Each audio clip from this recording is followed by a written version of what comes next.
Dr. Fix. In today's video, I'm going to be teaching you how to solve a car that rough idle when you turn on the AC system. This is the climate control system, and the way the manufacturer have designed it, if everything goes as planned, nobody panics. Even if the whole soldiers are going to be killed, it's all part of the plan. Now, when things start falling apart, and a gangbanger, like Joker say, he needed a shot, and everybody started to lose his mind. Okay, here we go. I'm gonna start up this car. So let's take a look at it. Now she's up, and it's having a bit of rough idle. And it's telling me that my hood is open. Yes, because my hood is open. And it's telling me that my handbrake is on. Yes, my handbrake is on. My door is open. Yes. So we're gonna go ahead and on the AC. Reduce the temperature.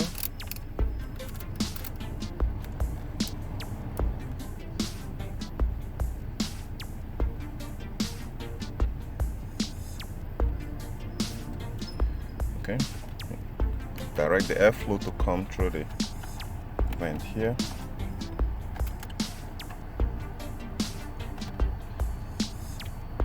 What?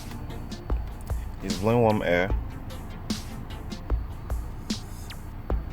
That's very, very funny. Now, as I try to rev it,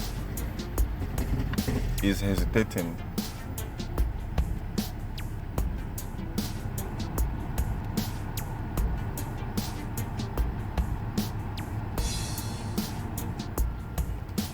Wow, this is funny.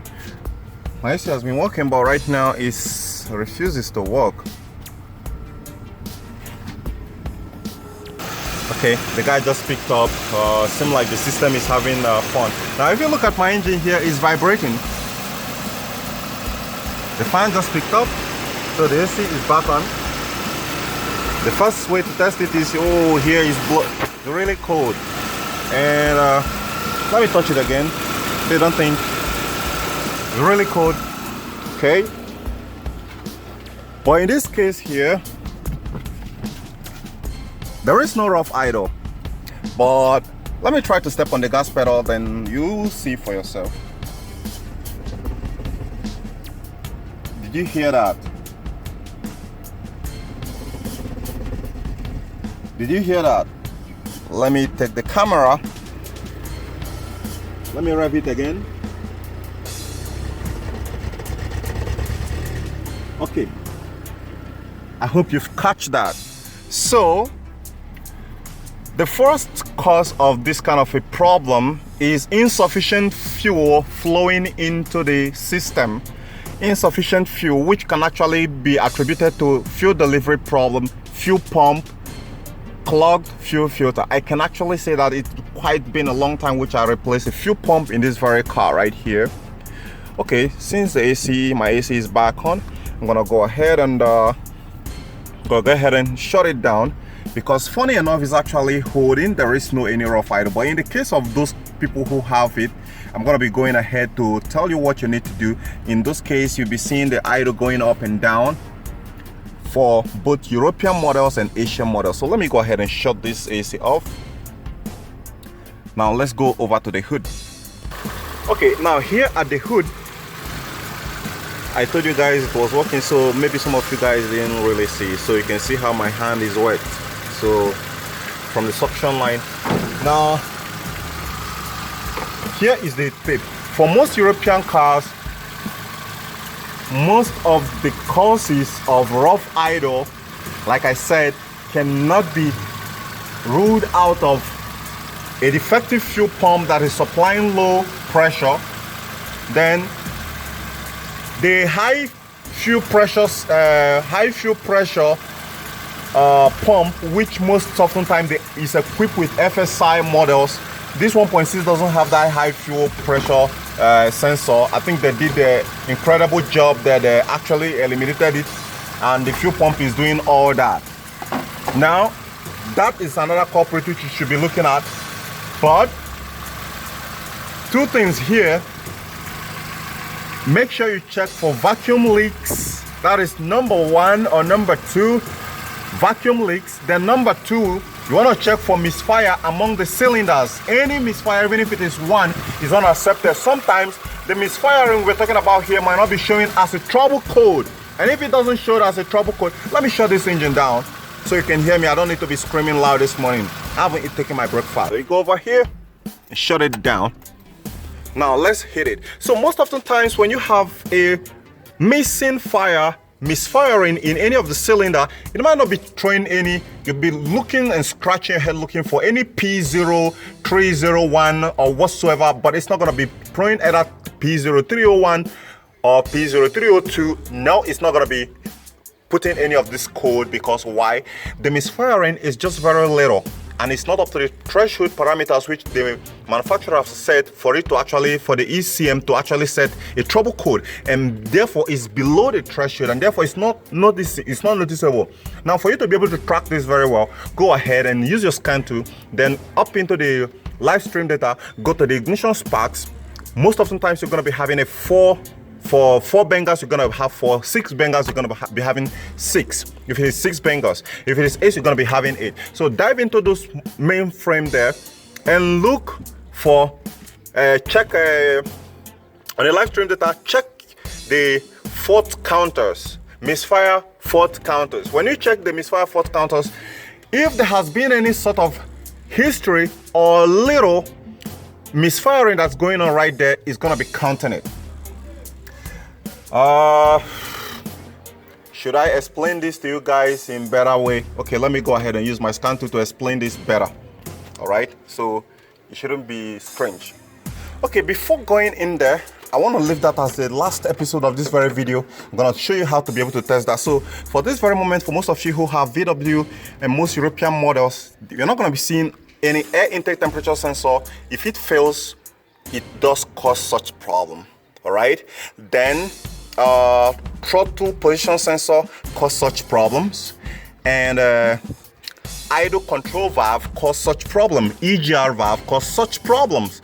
Now, in most European models, you're not gonna be seeing that. So what you have here is the air intake temperature sensor, idle control, air intake temperature sensor, air idle control valve, everything here, throttle position sensor, all being embedded in this guy here. So when you start having problems, most often times you're not going to be seeing any EPC on, but that doesn't mean that this guy is good, because they have a lot of bunch of electronics combined all together here. So most European models, they are, especially VW, it has that problem down to make 4, down to make 3, all right, even down to this make 5.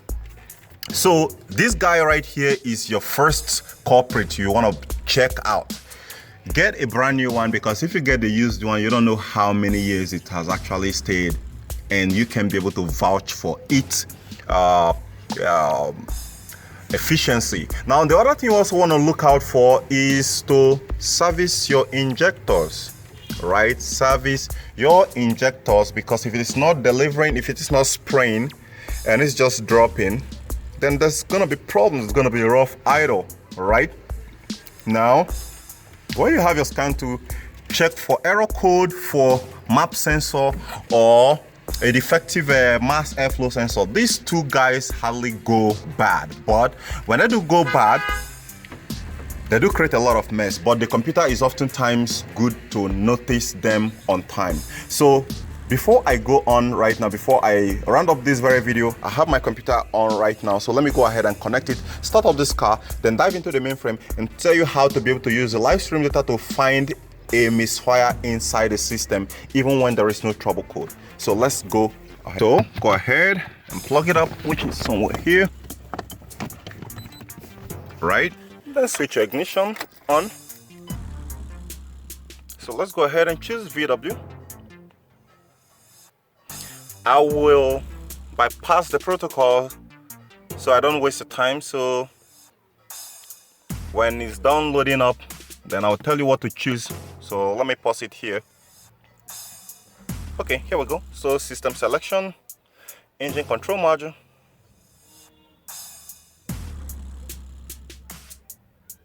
Come on, I don't have all the, actually I do. Okay, it's still loading. Okay, now which channels should you go into? You're going for live stream data. First of all, let's go and read fault code and see if it's gonna have any trouble code right there. Okay, here it's saying that there is a cylinder 3 misfire. Sometimes this is a error code, just a random error code. So in order to be able to find it out, we're gonna find if this P0303 is genuine. So without this, so let's go ahead, which is actually the main reason why I break you here. So we go on live stream data, go by list, in as much as you're not having a VAG. So go up here, scroll down and go to, okay, you can see cylinder timing retard 1, 2. That's not the one you're looking for. You should be going for misfire counters. You can see, so we check it, misfire recognition, counter, right? And here we go. So we check it, and after checking it, let it load up. Now you see it's 00 here. So you line up pretty much cylinder 1, 2, 3, 4. So if you have 6, it's gonna count it. So go ahead and start the car. Then we're back here. Now misfire is enabled,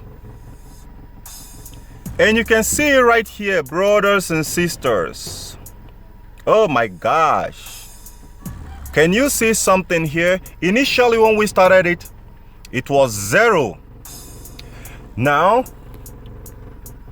while we started it, we're seeing already cylinder 2 is having 4 counters already. So the cylinder 3 that is misfiring is not the genuine one. That's why I told you guys that can just be an error code. Maybe the part has been replaced, and I did recollect vividly. I replaced the ignition coil wire. So let me go ahead and rev it up and give it a rev and see, because most of the times when you put more pressure on the system, then it's going to go into escalation. So we're going to start seeing more numbers. So let me go ahead. It doesn't go further. It's still at counter 4. But having just this figure is enough to tell you that there is something wrong with that cylinder 2. It can be more than the ignition coil wires. So go ahead and get a new one and replace it, and the rough idle thing should be gone.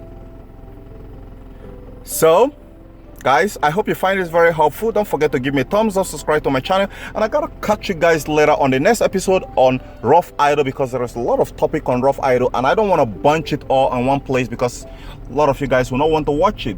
Who the hell watch such a long time video except you have a hook on your neck or got a gun point at your head?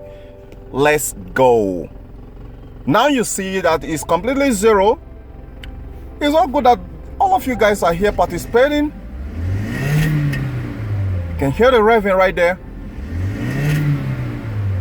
Disabled, enabled. So there is no any misfiring here. If suppose there is a misfiring, for most of you who still stay to this very moment, it's gonna keep counting that shit. But there is no misfiring. That is why the first one that comes there is actually a Fugazi, and it stopped. Now I want to go ahead and talk about the Asian model. Sorry for most of you guys who have actually dismissed it. For Asian models, let me go ahead and turn off the car. For Asian models, let's say like Toyota, Hyundai, or Camry. Now this last tip here is for those of you who maybe any of these things which I've listed didn't solve your problem. For Camry from 2006 upward, it has a problem with a railing problem. A railing, if suppose you remove the battery, anytime you remove the battery here, the system gets messed up. So you now know it. For Camry models, I think I'm supposed to actually make a video on this one so that I don't burn your time. I'm gonna make a video for that, so that's gonna be brief. So the Camry models from 26 model upward, they had that problem. As soon as you remove the battery, I don't know why the dog is barking. So we want to go ahead for Camry even 2008 model. As soon as you remove the battery, the ECU will lose its mind. So you will need to relearn the idle. You will need to relearn the idle procedure. Relearn process is what you have to research on your own, because right now I can start going to guide you all through the whole process. Then for Honda models, check the idle control valve, check the EGR, and make sure you flush them clean, the exhaust gas recirculation. Then one other thing there, one last thing that a lot of you guys do as a mistake, and I do see it in most Camrys. These guys, their ECUs are very sensitive with error code. Go ahead and clean up every shit about error code that you have inside the system. If you don't clean that shit up, it's gonna keep acting up again. And the ECU is gonna keep making a mess, thinking that problems still exist. So, now you know it. You're the right guy to actually fix the problem. No need for mechanics, right? So, don't forget to ding ding dong dong. I'll catch you later. Bye for now. Bye bye bye.